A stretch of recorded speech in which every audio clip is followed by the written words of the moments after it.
Hello everyone! Welcome back to my channel. Ako nga pala si Robisita Nodado at ang pag-uusapan natin ngayon yung very confusing na si Insight at si Insights and Ads sa Facebook. Sundan nyo lang po ako, huwag po kayo mawawala at ako'y magpapaliwanag tungkol sa ating si Insights. Akala ng iba, violation kapag nag-post sila, pero hindi po. Kaya kung nagpanik ka, mula nung nakita mo yan, relax ka lang. Papaliwanag natin yan. Explain ko sa video na to kung para saan at kung ano ba yan. So, ano nga ba talaga yung si Insights?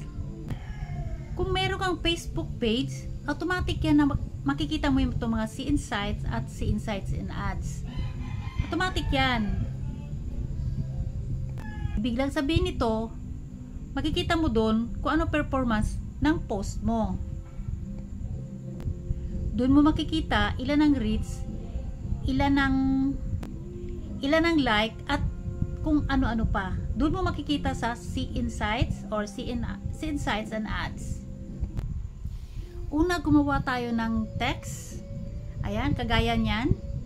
Gumawa tayo ng ganyan at pagkatapos ay sundan natin ng i-click nyo lang yung box ng gallery natin.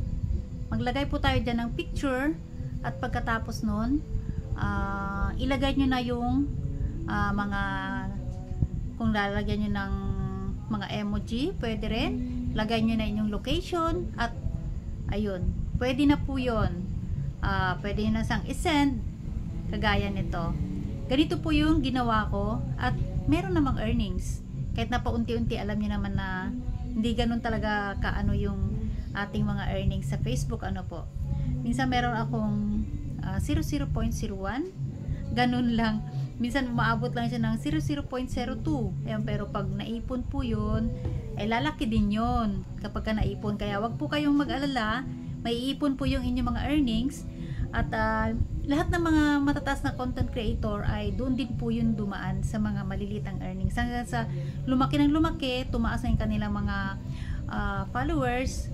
At ayun, pag mataas kasi yung followers mo, hindi naman po lahat yung mga followers mo ay nanunood. Pero pag tumaas na yung followers mo at organic sila, yung talagang sinusundan kanila, ay talagang pasok po yan na talaga manunod sila sa inyong mga videos. Ayan, sabi nga pala ay this post reach could be improved. Ayan, meron po ni pagbabago dahil lalagyan po yan na dapat ng picture. Kagaya na sinabi ko kanina, lalagyan natin ng picture para magkaroon siya ng See Insights and Ads. Ayan, nandito po, ipapakita ko sa iyo, dito. Ayan, ganyan lang po ang gawin natin para magkaroon ng sentimo yung ating mga text post. Tapos ilalagay natin ng picture. Una-una lagyan natin ng text, diba? Picture ang sa baba.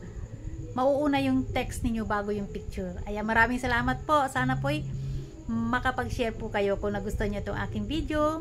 Huwag po nyo kakalimutang follow, like, and share po. Subscribe na rin para palagi kayong updated